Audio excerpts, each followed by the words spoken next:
नमस्कार, अपन समाचारमा स्वागत छ। सुरु गरौँ मुख्य समाचारबाट।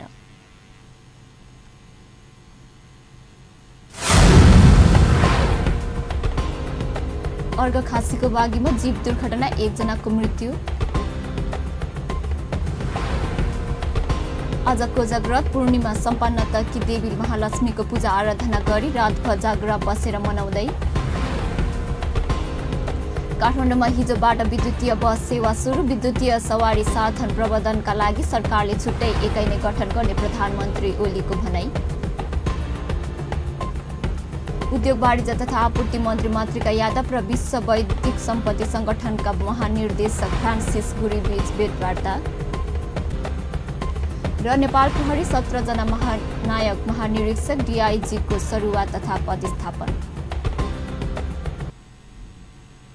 अब समाचार विस्तारमा। अर्घखाँसी मलारानी गाउँपालिका वडा नम्बर 5 बागीमा जीव दुर्घटना हुँदा चालकको ज्यान गएको छ। मलारानी गाउँपालिका वडा नम्बर 5 बागी घटखोलामा लु 1J3503 नम्बरको जीव दुर्घटना हुँदा चालकको ज्यान गएको हो। जीव चालक गुल्मीको को गाउँपालिका 3 गल्धा बस्ने शेरबहादुर थापा इन्द्रको उपचारका लागि बुटवललाई जाँदै गर्दा ज्यान गएको प्रहरीले जनाएको छ। सन्धि खर्कदेखि गुल्मीको भन्भने जान हिँडेको जीव दुर्घटनामा परेको हो। गाडीमा 15 जना सवार थिए। चालक बाहेक अन्य कोही पनि दुर्घटनामा घाइते नभएको प्रहरी नायक उपनिरीक्षक नवराज मल्लले जानकारी दिनुभयो। आज कोजाग्रत पूर्णिमा सम्पन्न कि देवी महालक्ष्मीको पूजा आराधना गरी रातभर जागरा बसेर मनाइँदैछ। अश्विन शुक्ल पूर्णिमाका दिन मनाइने कोजाग्रतलाई मिथिला क्षेत्रमा कोजाग्रत पनि भनिन्छ। जनकपुर धाम स्थित जानकी मन्दिरमा कोसेली भित्राएर विशेष पूजा पाठका साथ कोजाग्रत पूर्णिमा मनाइएको छ। देवी सीताको माइती जनकपुरको जानकी मन्दिरमा आजका दिनभर कोसेली भित्राउने प्रचलन छ। मिथिलामा नवविवाहित दुलाहाको घरमा कोजाग्रतको दिन दुलहीको घरबाट कोसेली लैजाने चलन छ। सोही परम्परा अनुसार जानकी मन्दिरमा पनि कोसेली ल्याइएको हो। कोजाग्रतका अवसरमा नवविवाहिता बेहुलीको घरबाट पान, मखान, काजु, बतासा, मिश्री लगायतका परिकार कोसेली स्वरूप बेहुलाको घरमा पठाइने गरिन्छ। बेहुलीको घरबाट आएको पान तथा मखानको बेहुलाको घरमा चुमा विशेष पूजा गर्ने गरिन्छ। त्यसपछि गाउँ समाजमा पान, मखान बाँड्नुका साथै दही र चिरुवाको भोज गर्ने प्रचलन छ। परम्परा अनुसार सीताजीले छोरी स्वरूप मानेर महोत्तरीको रौतली गाविसमा विगत 117 वर्षदेखि स्वर्गीय महेन्द्र ठाकुरको परिवारले जानकी मन्दिरलाई भार पठाउने गरेको इतिहास छ। यही प्रचलनले ठाकुर परिवारको तेस्रो पुस्ताका पानातीहरू नवीन ठाकुरले जीवन्त राख्दै यस वर्ष पनि जानकी मन्दिरलाई भार पठाएका छन्। यस पटक 108 वटा भार ल्याइएको छ। गाउँमा भरियाहरूले बाँसको डाला चगेरमा भार कोसेलीको समान मन्दिर ल्याउने गर्छन्। मन्दिरमा आएको भारको बन्दोबस्त रौतली गाउँका ठाकुर परिवार सहित सम्पूर्ण ग्रामवासीले गर्ने गर्दछन्। कोजाग्रत पूर्णिमाको राति राम र सीताको प्रतिमालाई जानकी मन्दिरबाट निकाली गीत सङ्गीतका साथै पान, मखान र बतासको वर्षा गर्ने चलन रहेको मन्दिरका छोटे महन्त रमेश दास बैसरले बताउनुभयो।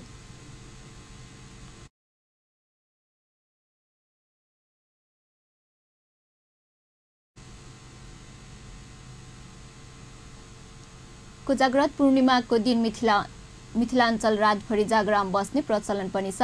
कोजाग्रतको अर्थको जाग्नु पनि रहेको छ। यस राति धनकी देवी लक्ष्मी पृथ्वीमा घुम्न आउने गरेको र उनको स्वागतका लागि जसको ढोका खुलेको घरमा वास गर्ने गरेको बताइन्छ।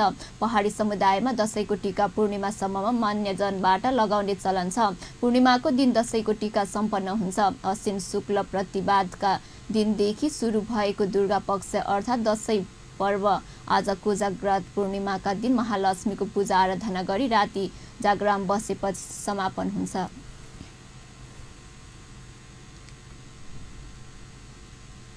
लक्ष्मी पूजाको 15औं दिन अघि महालक्ष्मीको आराधना गरिने भएकाले यस पर्वको विशेष महत्त्व छ। यस पूर्णिमाले कमौदी पनि भनिन्छ।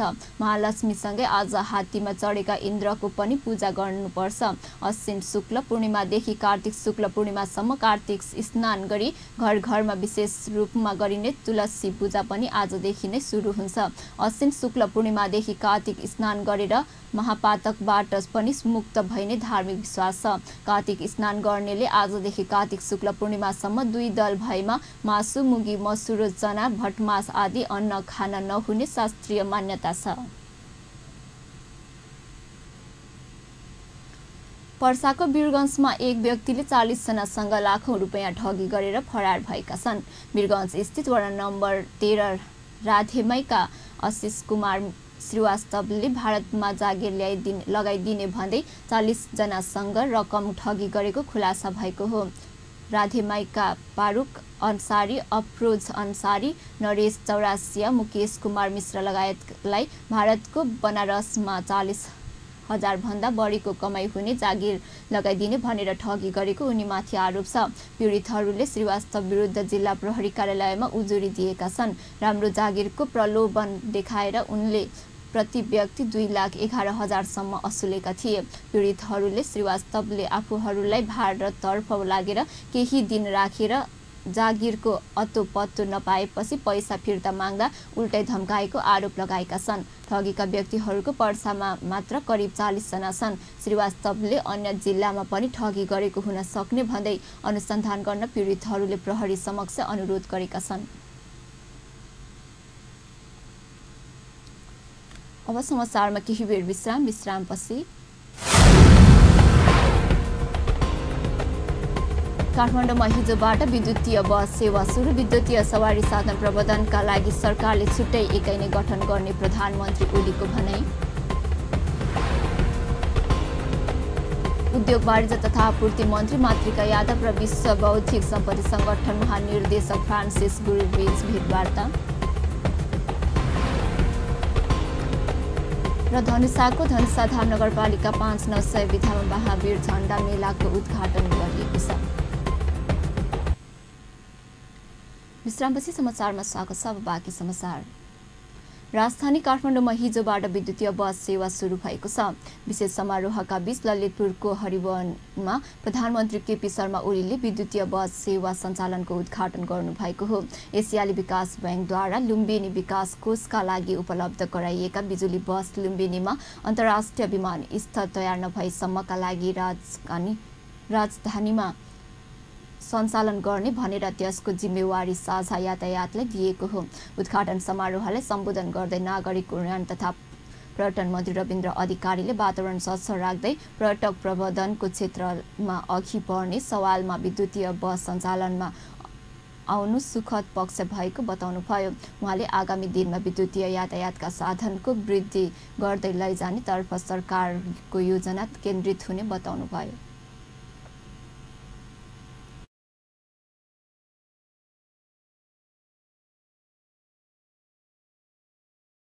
काठमाडौँ लुम्बिनी यस हिसाबबाट यी गाडीहरू सञ्चालन हुनेछन् र सँगसँगै हामी निकट भविष्यमा असाध्यै छिटो हामी धेरै इलेक्ट्रिकल भेहिकलहरू ल्याएर काठमाडौँ लुम्बिनी र अरू ठाउँहरूमा चाहिँ प्रभावकारी रूपमा सञ्चालन गर्नेछौँ। यो आज यसको सुरुवात हो। एउटा पर्यटकीय हिसाबबाट सबै हिसाबबाट भूकम्पबाट पनि तङ्ग्रिएको छ, द्वन्द्वबाट पनि तङ्ग्रिएको छ र धेरै अवस्थाबाट तङ्ग्रिएर अब अगाडि बढेको छ। यस हिसाबबाट अब हामी सबै सकारात्मक सोचका साथ काम गरौँ। पर्यटनका हिसाबबाट चाहिने महत्त्वपूर्ण पूर्वाधारहरूको निर्माणको काम, वैदेशिक लगानीलाई भित्र्याउने काम, होटल रिसोर्ट र अरू क्षेत्रलाई अगाडि बढाउने कुरामा पनि हामीले गम्भीरतापूर्वक काम गरिरहेका छौँ। त्यसकारणले म आज यो सँगै यसका साथ हामीले क्लिन एनर्जी अर्थात् विद्युतीय गाडीहरू सञ्चालनमा ल्याइसके पछाडि अथवा त्यसको हामीले जुन प्रवेश गराउँदैछौँ, त्यसको हामी सुरुवात गराउँदैछौँ, यसले धेरै ठुलो परिवर्तन दिनेछ। पर्यटनको क्षेत्रमा पनि यसले धेरै ठुलो प्रभाव पार्नेछ।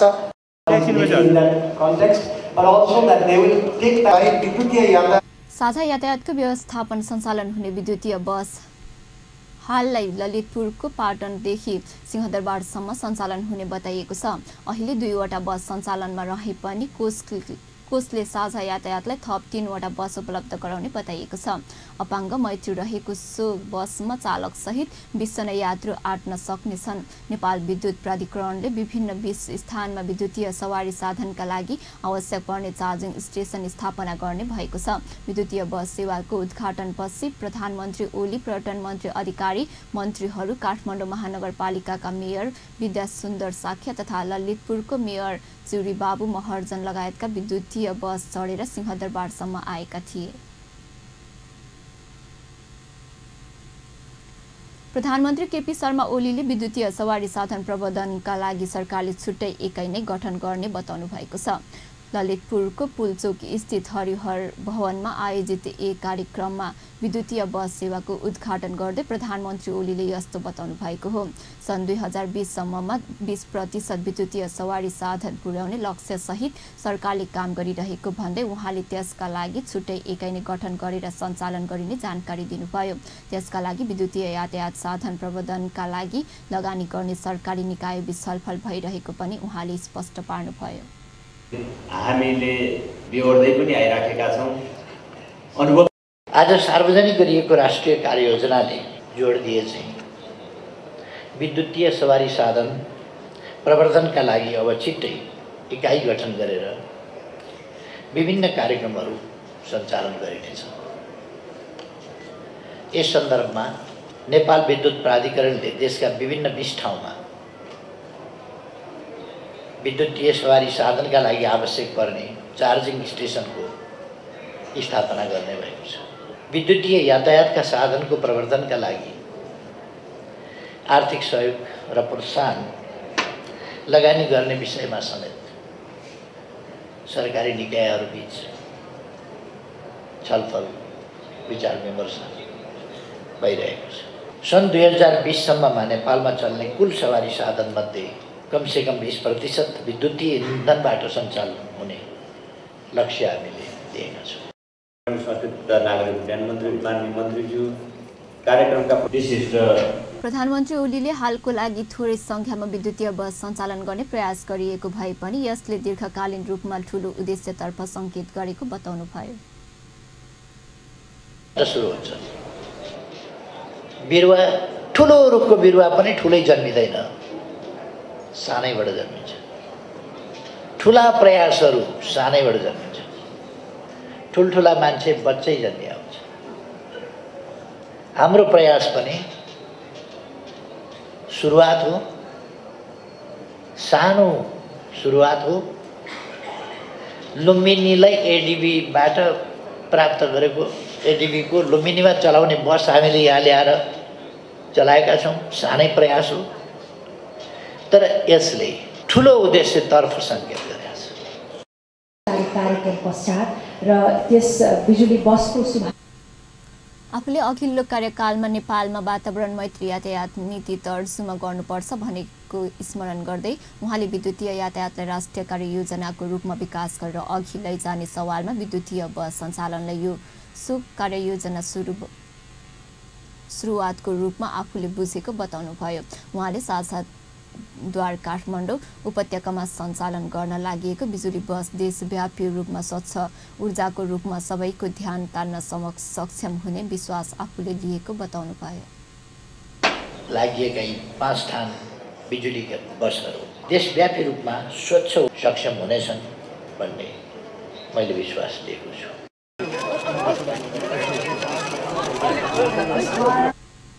उहाँले भविष्यमा विद्युतीय बसले महँगो इन्धनबाट सञ्चालन गर्ने सवारी साधनलाई व्यवस्थापित गर्दै लैजाने बताउनुभयो।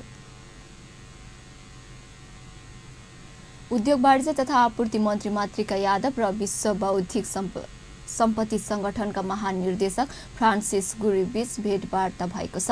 भेटमा संगठनले नेपाललाई गरिरहेको सहयोगको मन्त्री यादवले प्रशंसा गरेको थियो। साथै बौद्धिक सम्पत्तिलाई सबै संविधानक मौलिक अधिकारको रूपमा स्थापना गरी बौद्धिक सम्पत्ति संरक्षण प्रति नेपाल गम्भीर रहेको पनि उनले बताएका थिए। बौद्धिक सम्पत्ति संरक्षणमा थुप्रै चुनौतीहरू रहेको बताउँदै मन्त्री यादवले भौतिक सम्पत्ति सम्बन्धमा आम जनता बीच बहुजन चेतनाको खाँचो बौद्धिक सम्पत्ति सम्बन्धी पुरानो कानुन पुनर्विचार गर्दै राष्ट्रिय हित अनुकूल नयाँ ऐनमा काम भइरहेको जानकारी पनि गराएको मन्त्री यादवले बताउनुभयो। भौगोलिक विविधता र प्राज्ञिक क्षेत्रमा भइरहेको खोज अनुसन्धानको बौद्धिक सम्पत्ति विशेष गरी पेटेन्ट र भौगोलिक रूपमा नेपाललाई विश्व मानचित्रमा नयाँ किसिमको पहिचान दिन सक्ने पनि उनले बताउनुभयो। नेपाललाई बौद्धिक सम्पत्ति सम्बन्धी नयाँ कानुन, जनचेतना, जनशक्ति निर्माण र यसका लागि चाहिने एकीकृत कार्यालयका निमित्त प्राविधिक र गैर प्राविधिक सहयोगको खाँचो रहेको मन्त्री यादवले बताउनुभयो। भेटवार्ताको क्रममा सङ्गठनमा महानिर्देशक गुरीले नेपाललाई आवश्यक जुनसुकै सहयोग गर्न तयार रहेको प्रतिबद्धता व्यक्त गरेको मन्त्री यादवले जानकारी दिनुभयो।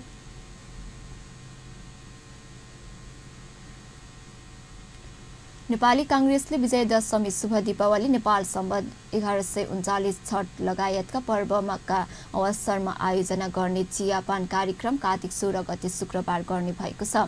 कार्तिक 7 गते कोजाग्रत पूर्णिमाका दिन केन्द्र र सबै जिल्लामा आयोजना गर्ने भनिएको शुभकामना आदान प्रदान तथा चियापान कार्यक्रम कार्तिक 16 गते शुक्रबारका दिन गर्ने गरी मिति परिवर्तन गरिएको पार्टीका मुख्य सचिव कृष्ण प्रसाद पौडेलले जानकारी दिनुभयो। कांग्रेस नेता, पूर्व केन्द्रीय सदस्य, पूर्व मन्त्री एवं भारतका लागि नेपालका पूर्व राजदूत चक्र प्रसाद वास्तुलाको गएको असोज 27 गते राति भएको निधनका कारण कार्यक्रम सारिएको हो। उहाँको निधनको 13औं दिनसम्म शोक भएकाले उहाँप्रति सम्मान प्रकट गर्दै शुभकामना आदान प्रदान र चियापानको कार्यक्रमको मिति परिवर्तन गरिएको जनाइएको छ।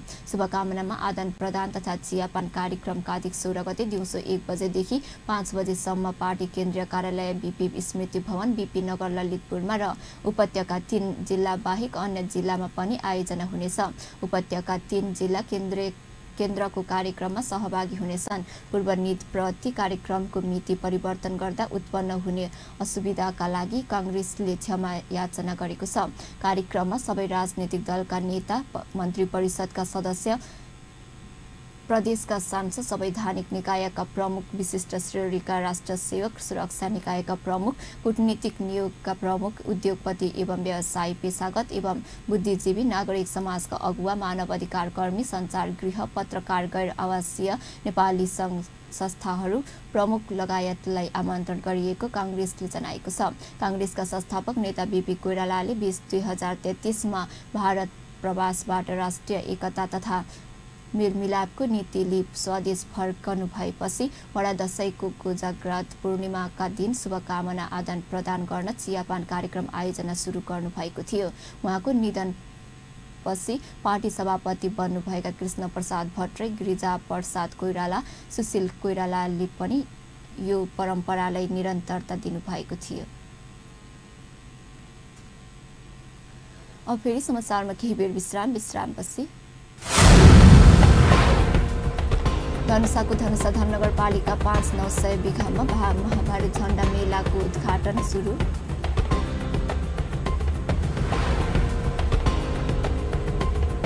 र नेपाल प्रहरीका 17 जना प्रहरी नायक महानिरीक्षक डीआईजीको सरुवा तथा पदस्थापन।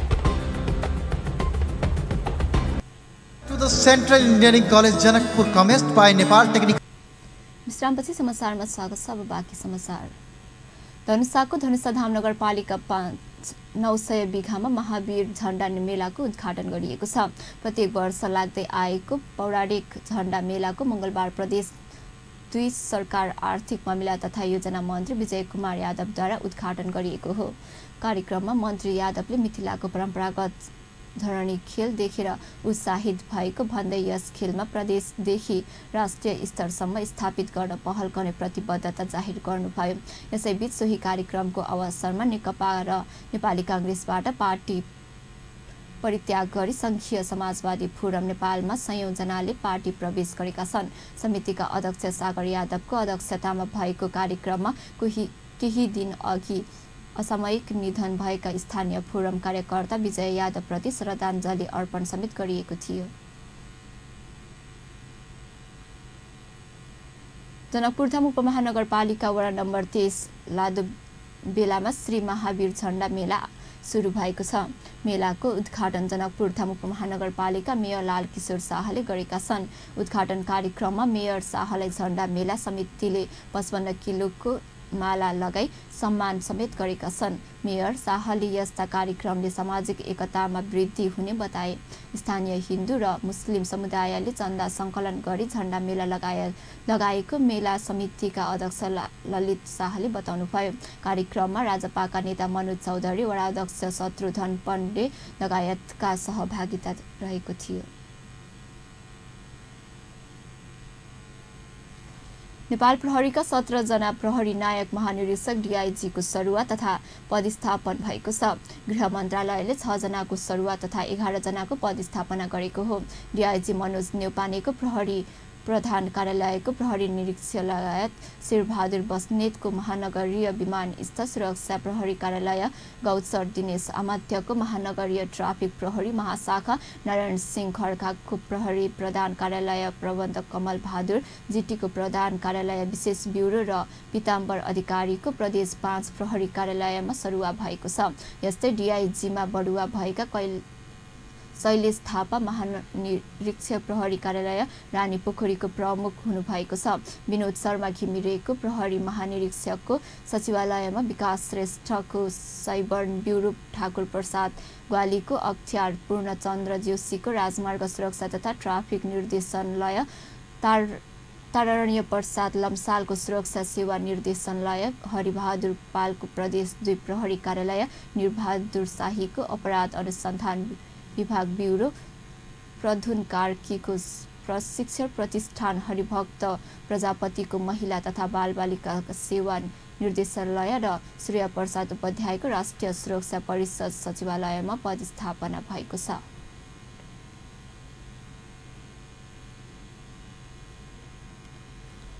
भारतका विभिन्न स्थानबाट 37 नेपाली महिलालाई उद्धार गरिएको छ। पछिल्लो 24 घण्टामा 37 नेपाली महिलाको उद्धार गरिएको छ। मानव तस्करको समूहले उनीहरूलाई घरेलु कामदारको रूपमा खाडी देशहरूमा लैजाने तयारी अनुसार भारतका विभिन्न स्थानसम्म पुर्याएको थियो।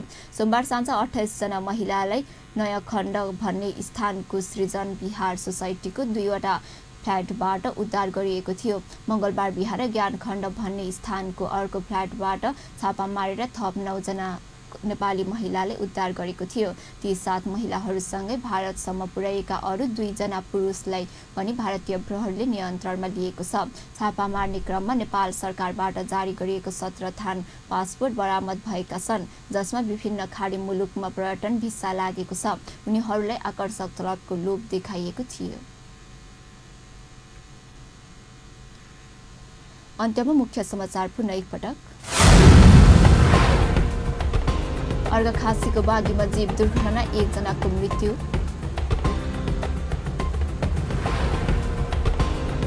आज कोजाग्रत पूर्णिमा सम्पन्न तकी देवी लक्ष्मीको पूजा आराधना गरी रातभर जागरण बसेर मनाउँदै। काठमाडौँमा हिजोबाट विद्युतीय बस सेवा सुरु। विद्युतीय सवारी साधन प्रबन्धनका लागि सरकारले छुट्टै एकाइ गठन गर्ने प्रधानमन्त्री ओलीको भनाई। उद्योग वाणिज्य तथा आपूर्ति मन्त्री मातृका यादव र विश्व बौद्धिक सम्पत्ति संगठनका महानिर्देशक फ्रान्सिस गिरोभिच भेटवार्ता। र नेपाल प्रहरीका 17 जना प्रहरी नायक महानिरीक्षक DIG को सरुवा तथा पदस्थापन।